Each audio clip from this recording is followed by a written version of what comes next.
Vamos agora então para o terceiro vídeo e dar continuidade àquela discussão que foi encerrada no segundo vídeo, que é em relação à autorização do Estado. Então, como eu havia dito já na parte anterior, o Estado então ele tem uma autorização de estabelecer práticas nas quais elas são corretivas ou elas são disciplinares. Então, o indivíduo ele está entregue ao Estado, uma vez que o Estado tem essa autoridade. E essa autoridade é dada por um consenso. Então, sob o ponto de vista durkheimiano, a gênese do Estado está justamente nesta relação de naturalização da sua presença em torno da disciplina dos indivíduos. Ora, mas esse raciocínio ele não é tão salutar quando nós compreendemos algumas discussões feitas pelo Pierre Bourdieu. E aqui eu dou início ao Bourdieu, dizendo que Bourdieu foi um sociólogo do século XX, dedicou grande parte da sua vida aos estudos sobre questões do ensino. E Bourdieu ele nasceu em 1930, também um sociólogo francês, e morreu em janeiro de 2002. Ora, então, o que Bourdieu tem a contribuir conosco em relação à compreensão daquilo que nós inauguramos a partir do próprio Durkheim? Bom, Bourdieu ele vai estabelecer uma discussão que acredito que seja uma discussão interessante, na qual ele não parte do princípio de que a gênese do Estado está em torno do progresso. Mas ele vai dizer, vai descrever que é preciso compreender um processo e não o progresso. Então o progresso ele tem uma base filosófica da história que concentra-se em compreender as continuidades. Então, as estruturas que se manifestam são sempre estruturas universalizantes. No caso de Bourdieu, ele vai dizer que quando nós observamos ou nós compreendemos os processos, então nós vamos ter que prestar atenção também na descontinuidade. Ou seja, Bourdieu, nesse exato momento, ele inaugura uma distinção em relação à concepção de Estado do próprio Durkheim. Porque a gênese do Estado, como eu disse, a gênese do Estado em Durkheim está no progresso. E, então, o que o Bourdieu vai propor? Ele vai propor que essa gênese do Estado precisa compreender uma estrutura genética.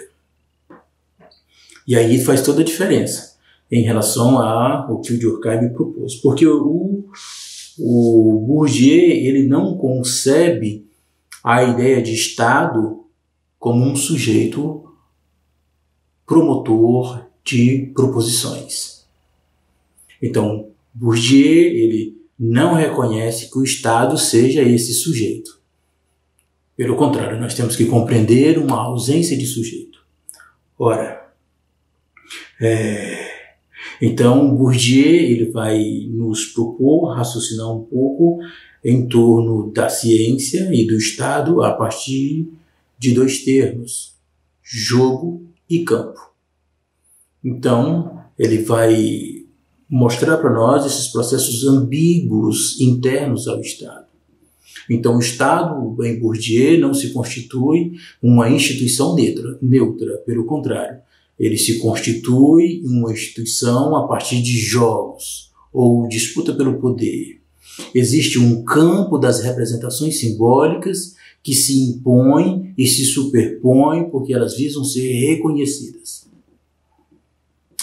Então, o que o Bourdieu faz? Então, o Bourdieu ele, está propondo que nós nos conscientizemos de que a constituição da ciência é também a constituição de um jogo.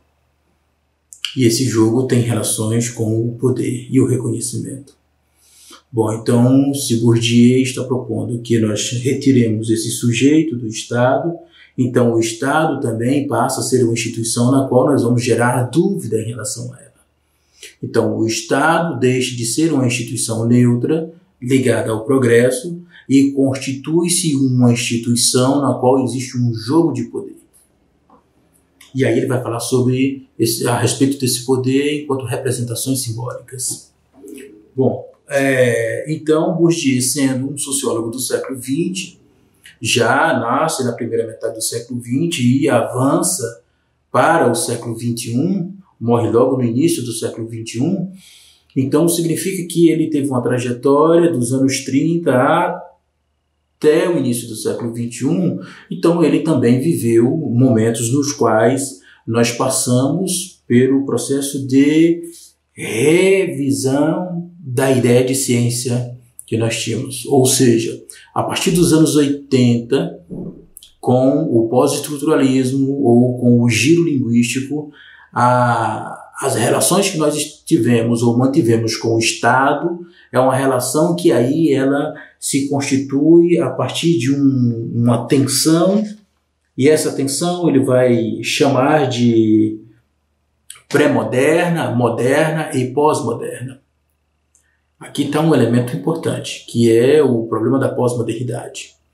Então, aí, com o advento da pós-modernidade, as verdades são desconstruídas. O que nós temos, então, no mundo da pós-modernidade? Nós temos a crítica às metas narrativas. François Lyotard escreveu, então, a condição pós-moderna. E nessa condição pós-moderna, nós compreendemos que as verdades são destituídas de discursos performativos, como se fossem discursos naturalizados. Então, Bourdieu está tentando propor para nós que nós façamos uma distinção muito clara. Existe uma realidade do discurso, por outro lado, existe o discurso da realidade. Então, nós temos que pensar dois elementos distintos, que é a relação entre a teoria e a prática. Então, Bourdieu vai concentrar sua atenção necessariamente nessas razões práticas. Isso se coloca a contraponto em relação ao Durkheim. Por quê? Porque enquanto Durkheim queria fazer um processo de planificação sob o ponto de vista de idealização do universo ou da universalização, na qual a gênese do Estado faz parte de um princípio naturalizador, Durkheim está propondo uma outra realidade. Durkheim, então, ele está tentando fazer com que nós compreendamos princípios nos quais não representam mais a questão de continuidade, mas de descontinuidades. Então, aqui nós mudamos o padrão de orientação. Então, a sociologia que o Bourdieu está propondo, ela é uma sociologia que quer pensar as descontinuidades. Ele quer pensar as regionalizações. Ele quer pensar as localidades. Então, o que o Bourdieu faz? Bourdieu faz um deslocamento da ideia de estrutura. Então, veja, enquanto em Durkheim nós podemos compreender estruturas transcendentes, com Bourdieu, então, nós vamos compreender estruturas genéticas. Ou seja, é compreender a particularidade do evento particular e não necessariamente forçar no evento particular a dimensão de um universal. Ou seja, qual é a dimensionalização desse universal? São as estruturas que pairam sobre, são as estruturas que produzem a coerção. Só que o Bourdieu está querendo dizer que a realidade social, a partir de suas razões práticas, elas não funcionam, não se orientam a partir desses discursos legitimadores. Então existe um discurso de legitimação. Esse discurso pode vir por parte da própria ciência, ou ele pode vir por parte do próprio Estado, mas assim também existe o próprio discurso da realidade. Então, de um lado nós temos o discurso da realidade, do outro nós temos a realidade do discurso. Então, o conceito de realidade aqui, ele é um conceito ambíguo. O que Bourdieu fez, então, foi tentar garantir para que nós pudéssemos, ou que nós possamos, então, estabelecer relações de racionalização desses elementos ambíguos, que perpassam tanto no campo do Estado como no campo da ciência. E Bourdieu também Podemos perceber nesse texto que o Bourdieu ele, faz essa correlação, ainda existe essa conexão entre a ciência e o Estado. Bom, por isso que ele vai fazer uma crítica aos historiadores. Ora, então, vamos entender. Bourdieu vai dizer o seguinte, que a sedução que as ciências duras fizeram em relação às ciências mole, as ciências femininas, não é como ele quis assim, essas ciências mole, que são as ciências sociais, essa sedução da lógica, ela não tem respaldo, ela não pode ser respaldada no pós-1980, nessa época na qual Zygmunt Bauman chamou de modernidade líquida. Essas verdades metanarrativas são desconstruídas, fundamentalmente quando se trata da sociedade.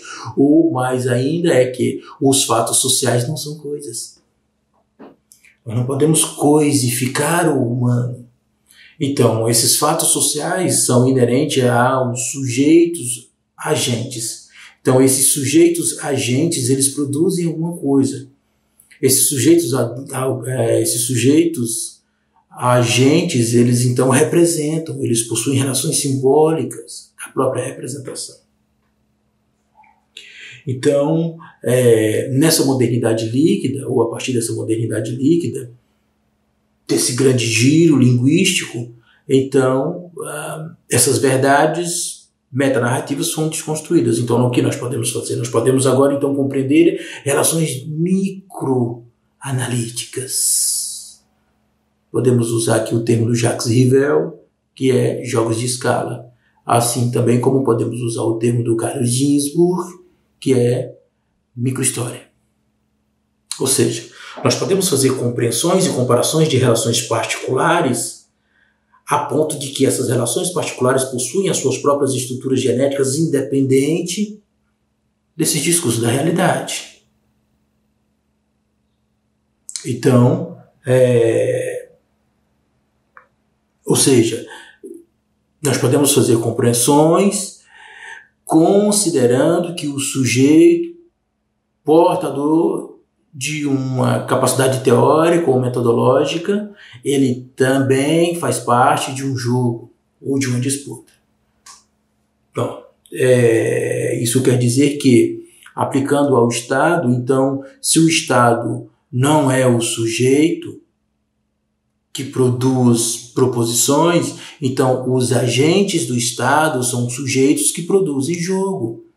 Esses sujeitos, ou esses agentes do Estado, eles discutem as regras enquanto estão jogando o jogo. Isso é um processo ambíguo. Por que ambíguo? Bom, para que serve um agente do Estado? O agente do Estado ele serve para produzir, dizer ou falar o oficial do oficial. Ele vai dizer que o oficial é oficial. Mas por que ele faz isso? Porque esse agente do Estado, ele ao mesmo tempo que ele define, que ele mantém, que ele classifica o chamado bem público, é ao mesmo tempo este agente que se apropria do bem público.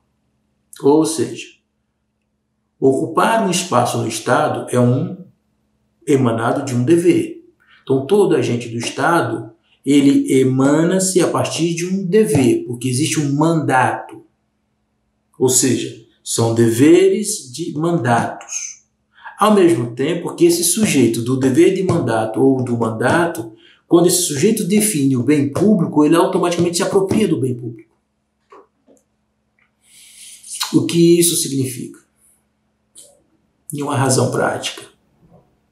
Bom, o mandato exige desse sujeito acordos políticos. Esse sujeito ele precisa satisfazer interesses, esses interesses da população, esses interesses de ordem entre os pares, esses interesses de ordem estritamente particular. Então esse processo ambíguo entre o público e o privado, que é o que o Bourdieu vai defender, que existe nesses agentes públicos, então essas relações ambíguas é que gera toda uma condição de confusão. E justamente essa confusão é em torno de considerarmos o Estado um sujeito. O Estado, então, não é um sujeito. Existem os agentes do Estado, promotores ou produtores do bem público, que ao mesmo tempo eles consomem o bem público. Ou seja, então, ao mesmo tempo que esse sujeito tem o dever do mandato, esse sujeito é privilegiado por ele. Então nós temos a relação ambígua entre dever e privilégio. Esses sujeitos se apropriam do Estado ou dos bens do Estado. Esses sujeitos eles não são entregues a um mecanismo de solidariedade, mas esses sujeitos são entregues a mecanismos ambíguos da relação de poder. Bom, no caso da ciência também, quando citei aqui a questão da sedução das ciências mole em relação às ciências duras ou ciências nomológicas com as ciências ideográficas, isso significa então dizer que a lógica da razão prática não é uma lógica do discurso. Então existe uma ambiguidade sobre a questão do real. Então existe a realidade do discurso e o discurso do real. Essa realidade, então, está entre um conjunto de jogo. Bem, para definir esse conjunto de jogo, é importante nós compreendermos que há também a questão que ele fez um exemplo do jogo de xadrez. Então, no xadrez, o que acontece? Quando o sujeito se dispõe a jogar xadrez, esses sujeitos já vão para o jogo com regras previamente estabelecidas. Essas regras são estruturantes. Essas regras são externas, essas regras são coercitivas. Essas regras elas não são dialogadas enquanto o jogo é jogado. Então, quando o sujeito se propõe a jogar o jogo de xadrez, vence aquele que aplica a técnica mais adequada em relação às regras. São estratégias. Agora, no caso do campo da política e no próprio campo das ciências sociais, isso é um pouco distinto. Por quê? Porque nós podemos discutir as regras enquanto jogamos o jogo. Então, o que aparentemente hoje é um absurdo, o que aparentemente hoje pode se apresentar como escandaloso, amanhã pode se tornar uma regra.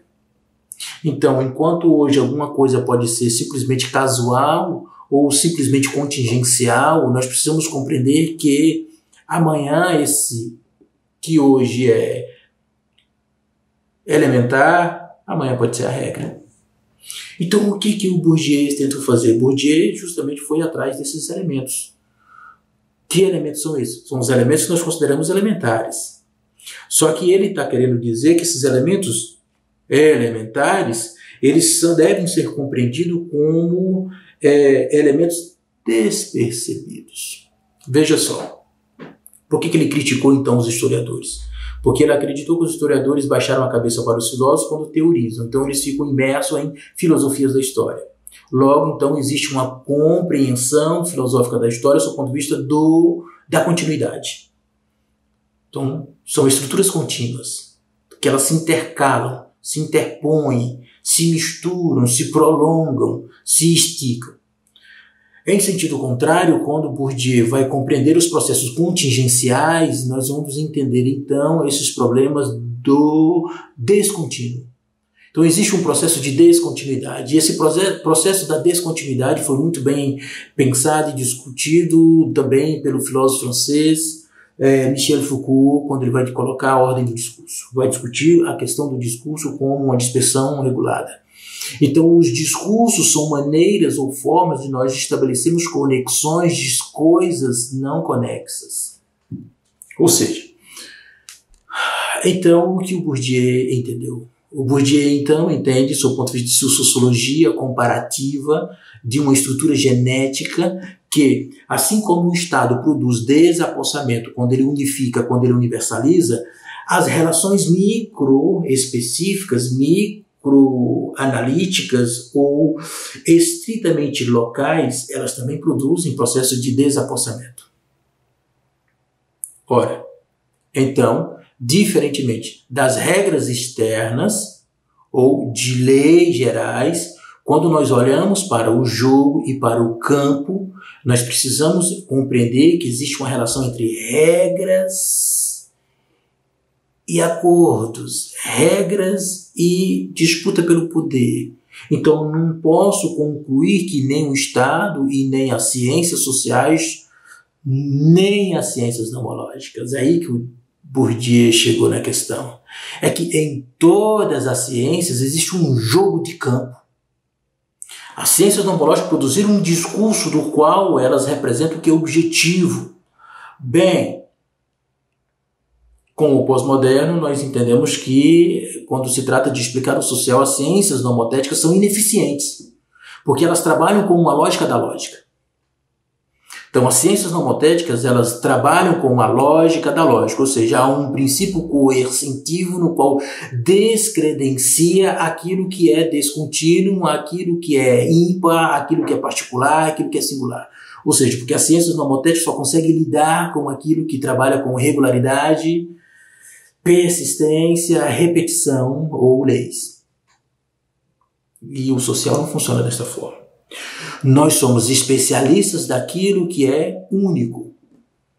Então, nesse sentido, o Bourdieu vai sacar. Então, o que Bourdieu faz? Bourdieu, então, vai tentar entender e explicar as ciências sociais sob o ponto de vista dessas descontinuidades, desses processos contingenciais.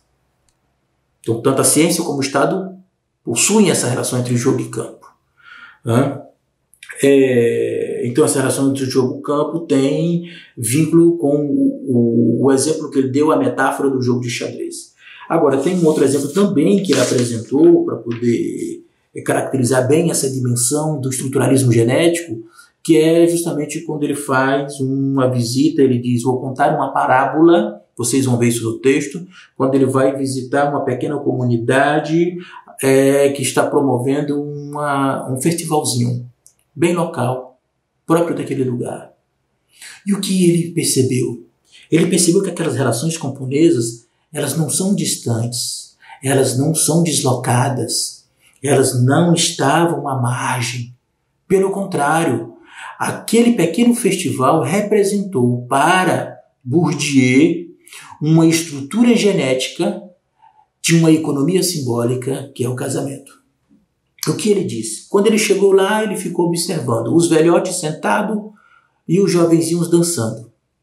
Isso por quê? Porque a finalidade do festival era, então, a economia do casamento. Logo, sendo a economia do casamento, os velhinhos que são casados não vão dançar.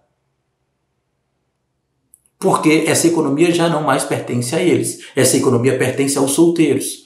Então, essa pequena comunidade garantiu essa estrutura genética sob o ponto de vista da economia do casamento, ou dessa economia da representação simbólica. Então aí Bourdieu disse, né, se algum bonitinho da cidade ou de outro lugar fosse a esse festival, automaticamente ele era desapossado, porque esse sujeito não pertence a essa estrutura genética. Então essa estrutura genética inerente a essa economia da representação simbólica do casamento, ela desapossa esse sujeito que vem da cidade, ou diferente. Então o que eles fizeram? Eles garantiram uma economia de mercado. Então aquele festival destina-se somente para as pessoas que fazem parte da comunidade. Aqueles camponeses que ali vivem naquela pequena comunidade. Então veja, o que eu quero que vocês entendam é que quando Pierre Bourdieu vai discutir sobre a estrutura genética ou uma sociologia comparativa, ele não está nem apoiando um princípio dialético marxista e nem um princípio funcionalista durkheimiano. Ele está propondo uma revolução na forma como nós compreendemos a ciência. Então ele vai instituir a ideia de jogo e campo. Se vocês vão ver na leitura do texto, nós vamos debater isso com mais afinco em relação a essas discussões. Então, para compreender a gênese do Estado, o Bourdieu ele perseguiu a discussão da constituição do campo científico. Então ele vai compreender que tanto no campo científico, independente se seja ciências duras, ciência mole, ou nomotéticas ou ideográficas, na constituição desses campos existe uma disputa. A gênese do Estado não pode ser diferente, porque a gênese do Estado também existe uma relação de jogo. Porque, como eu já disse, os agentes do Estado, ao mesmo tempo que eles jogam, eles discutem a regra. Ao mesmo tempo que eles definem o que é bem público, eles consomem o bem público. Ou seja, o processo da relação de partilha dos bens públicos parte da apropriação pelos próprios agentes públicos. Isso é um princípio ambíguo, ele não é dialético, ele é ambíguo. Por que ele é ambíguo? Se nós pensarmos os grandes movimentos sociais ou pequenos movimentos sociais, seja o movimento de LGBT ou seja o movimento negro,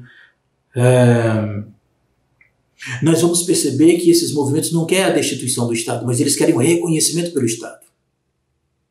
Então, os elementos, a criação de bens públicos tem a ver com resistência e reconhecimento. Porque precisa de classificação. O Estado precisa classificar, assim como a ciência também precisa fazer classificações. E as classificações da ciência são classificações teoréticas, ou de cunho teórico, ou de perspectiva de teorização. No caso do Estado, nós precisamos classificar ou estabelecer as classificações dos lugares sociais. Precisamos garantir regras e procedimentos éticos nos quais preservam os direitos. Vamos garantir direitos. Ou seja, o Estado precisa fazer um equilíbrio nesse sistema de desapossamento. Porque se o Estado ele universaliza, ele precisa desapossar vários grupos. Ele tem que unificar. Por exemplo, nós temos os grandes bens simbólicos, como a bandeira, o hino nacional, são formas de integralização. Então, são representações simbólicas do Estado. Elas são inquestionáveis. O hino nacional é essa representação também simbólica na qual todos reproduzem.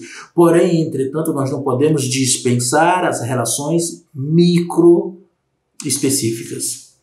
Então, o que o Bourdieu está propondo para nós é pensar essas relações. Então, nesse sentido é que eu quero que vocês façam a leitura do texto. Compreendam como o Bourdieu vai pensar essa gênese do Estado, do ponto de vista da estrutura genética, e como que ele também pensa essas relações com a própria ciência, e ele vai propor um desafio para nós conseguirmos entender em relação à história e o que os historiadores fizeram. Porque ele tem como finalidade discutir sempre o problema do Estado. Entende? Então, pensar essas relações descontínuas é a grande charada do texto do Bourdieu, e aí vocês precisam compreender como é que ele lida com essas relações de ambiguidade. Bom, então esse texto do Bourdieu é um texto que acredito que vai ajudá-los muito a compreendermos como nós temos uma divisão de água entre o pensamento funcionalista e essa discussão da estrutura genética que o Bourdieu está propondo para nós. Bem, outras questões ligadas a esses princípios da lógica da ciência nós vamos continuar no próximo vídeo.